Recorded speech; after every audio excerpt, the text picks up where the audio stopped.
So now we're going to talk about the difference of squares technique. Now, this only works when we are in a very specific format, and that format is a times x squared minus c. In other words, b has to equal 0 for this to work. Now, the other thing that we always need to make sure that we're on the lookout for is any sort of common factors. We will want to pull those out before we start anything whenever those occur. So now let's try a problem. All right, this says 9x squared minus 49. Now, in this case, we're not going to start out with one where the leading coefficient of 1 is 1 because I wanted to try something a little harder. So the first thing I look at is, do I have any common factors between 9 and 49? Do I have any common factors between 9 and 49? And in this case, the answer is no. So the first thing I do is I square root 9.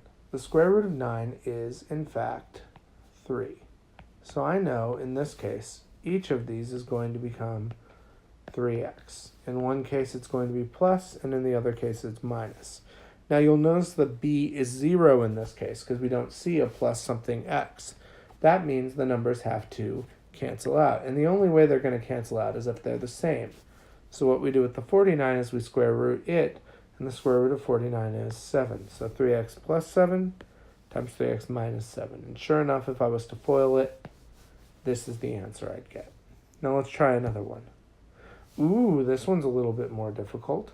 So the first thing I have to do is I have to look and see, do I have any common factors? Well, I know I have at least a common factor of 2. So 2 times, let's see, 4x squared minus, in this case, 98 becomes 49. All right, 49 and 4 do not have any common factors, so I think we're good. So it becomes 2 times, let's see, the square root of 4 is 2, so 2x plus times 2x minus. In this case, the square root of 49 is, once again, 7. So there we go. Now let's try a third one. Oh, good. Now we have the easy ones. When the leading coefficient is 1, all we do is we say x plus the square root of 25 is 5 times x minus 5. And with our last one, in this case, the square root of 100 is 10, so x plus 10 times x minus 10. And that's how we do the difference of squares. Thank you.